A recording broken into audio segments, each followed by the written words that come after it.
So my son Xavier is dead, killed by the woke mind virus. Oh, so COVID's no big deal, but the woke mind virus ends lives. In a recent podcast, Elon had a conversation with Jordan Peterson that covered many topics, including his daughter, Vivian Jenner Wilson, formerly known as Xavier Alexander Musk. Vivian, one of Elon's 5 children with his first wife, Justine Wilson, exhibited strong gender dysphoria from an early age, which is something that Elon has mentioned in various public statements. In June 2022, at the age of 18, Vivian legally requested to change her name and documented gender, and within the legal filing, she included a notable statement distancing herself from her father, saying, "I no longer live with or wish to be related to my biological father in any way, shape, or form." So things evidently got heated. So my son Xavier is dead. Anyhow, Vivian received her approval in June 2022, and throughout the process, Elon has expressed feelings of loss and frustration, often framing his experiences in the broader cultural debate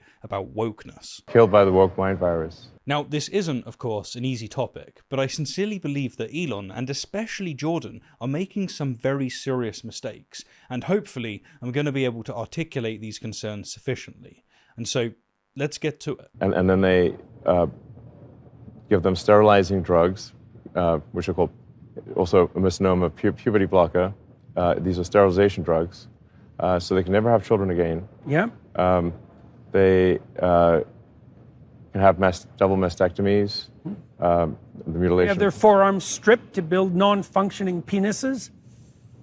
Yeah.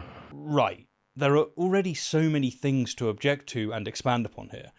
First, note that they're talking about children receiving gender-affirming care. And then they give them sterilizing drugs, which are called also a misnomer, puberty blocker. These are sterilization drugs, so they can never have children again. This statement from Elon is, simply put, inaccurate. While puberty blockers do impact fertility during use, their effects are generally not permanent. To put this into perspective, consider bodybuilders who use steroids. You might know someone who's given themselves a bit of an edge, let's face it, a very large edge, with exogenous testosterone. This external testosterone causes their bodies to reduce natural testosterone production, leading to a temporary shrinkage of the testicles and reduced fertility. However, once they stop using steroids, most of them regain their natural testosterone levels and fertility over time. Similarly, patients undergoing chemotherapy often experience temporary infertility, but many regain their fertility after treatment ends. Another example is women using hormonal birth control, because it can suppress ovulation, and yet their fertility typically returns once they stop the contraceptives. The use of puberty blockers is intended to be a temporary measure, and most individuals can regain their fertility if the treatment is discontinued appropriately. Now, of course, this is that most regain their fertility, but unfortunately, as is the case with all drugs, there are exceptions where the side effects can be long-term. But to paint this as either the standard or even the intentional outcome is grossly misrepresentative. They can have double mastectomies. Double mastectomies for children, that is top surgery or chest masculation surgery, is not typically performed on children. It's actually extremely rare, and when it occurs, it's always with parental consent and after thorough psychological evaluation. Now, I haven't personally given this one enough thought, and the thought that I have given it has actually left me unsure. But I can say this. One could be opposed to double mastectomies for anyone below the age of 18 and yet still favour, in some cases, puberty blockers. Conflating these two treatments helps no one. Their forearms stripped to build non-functioning penises? But this claim from Jordan, man, it's wild. Citation needed. Seriously, citation needed. Genital reconstruction surgeries, including phalloplasty, that is the creation of a penis, are not performed on children. These are complex procedures reserved for adults who have been on hormone therapy for a significant period. But again, just like double mastectomies, one could be against genital reconstruction for anyone below the age of 18, but still see that there are some cases where puberty blockers are applicable. Another thing to say here is that more than anything that Elon has said so far, the language that Jordan is using is fear-mongering. Would he, for instance, call reconstruction after a serious burn stripping someone's limb because some of the skin from an arm or leg is used to replace the burnt tissue? I don't think so. Why are you willing to make this an issue? Do you think? Well, it's sort of like the natalist issue. It happened to one of my older boys. where I was essentially tricked into signing documents for one of my older boys, Xavier. Essentially tricked? I mean, really? How did the doctor trick Elon into signing documents? Well, we're about to find out. I was told, Xavier might commit suicide if he did. That was a lie right from the outset. No reliable clinician ever believed that. There was never any evidence for that. To begin with, we don't have the full story here from Elon, just his negative memory, and we don't know if it's accurate or what's been left out. But Jordan... Oh, what the hell, Jordan? There is evidence for this.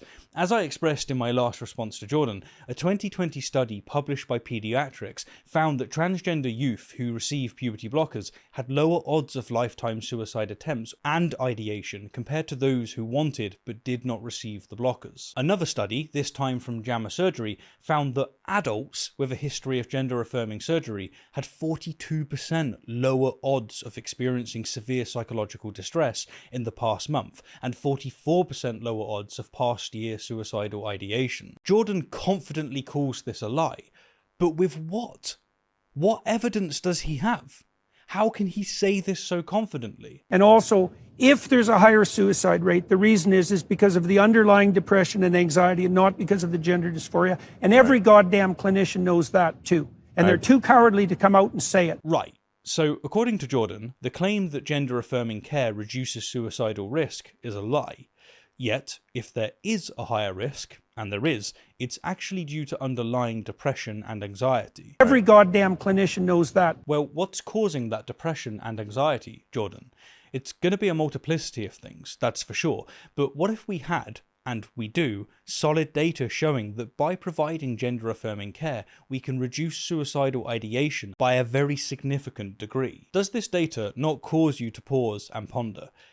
Put it this way, why would gender-affirming care have such a profound positive impact if it's unrelated? What's with those who claim a scientific monopoly on this topic refusing to even acknowledge the data?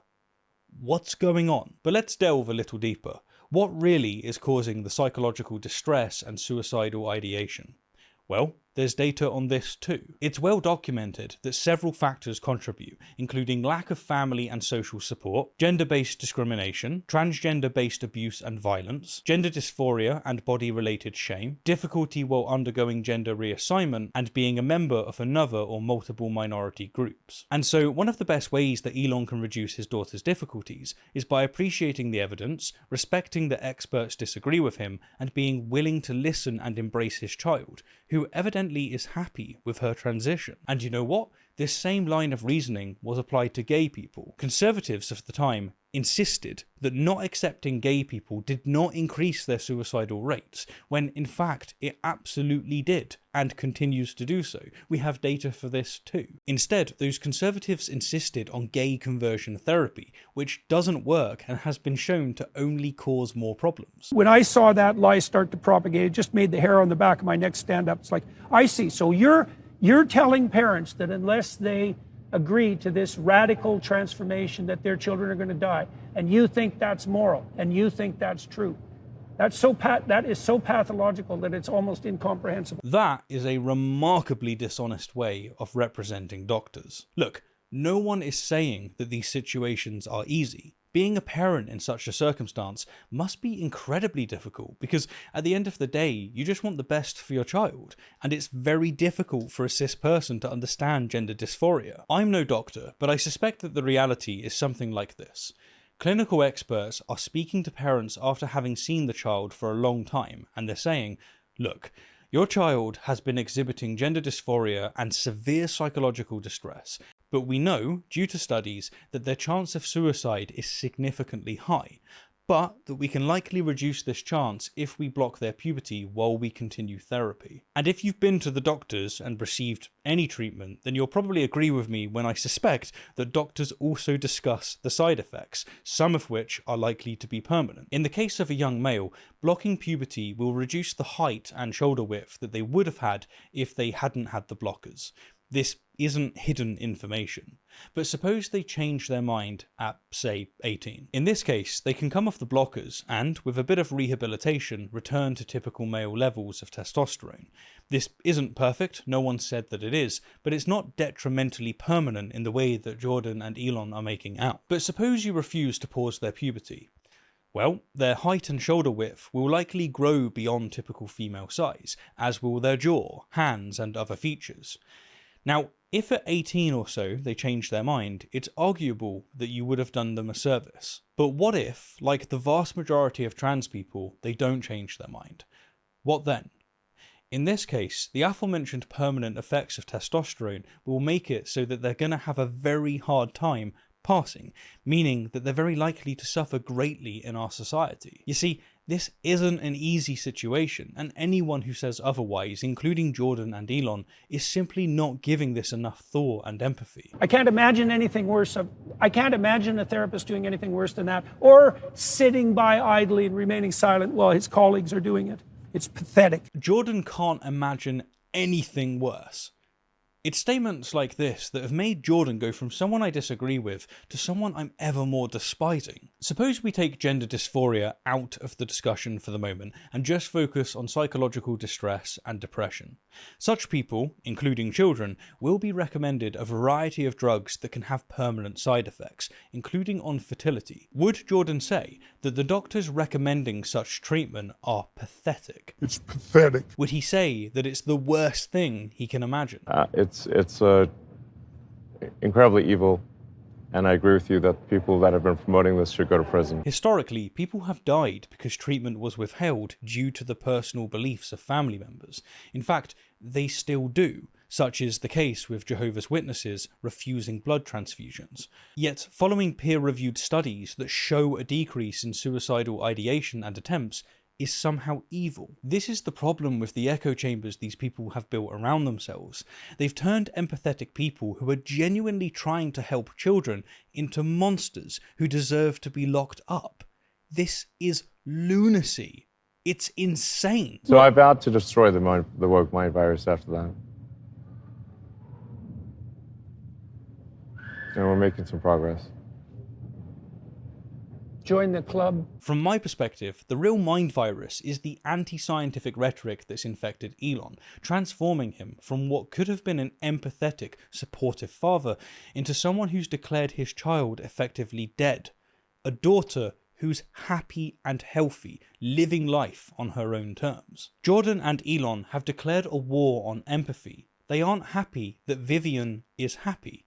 Elon wanted a son, and worse, he now wants to ensure that other people's children can't receive the treatment that will make them live happy and fulfilling lives because the facts don't fit his feelings. As for Jordan, it's worse. He's taking advantage of a tough situation and a family in crisis to enhance his anti-woke clout, all while ignoring the evidence. I wonder, was he always like this, or was I once blind to it? Maybe his Daily Wire contract necessitated him leaving any ounce of reason at the door. It's pathetic.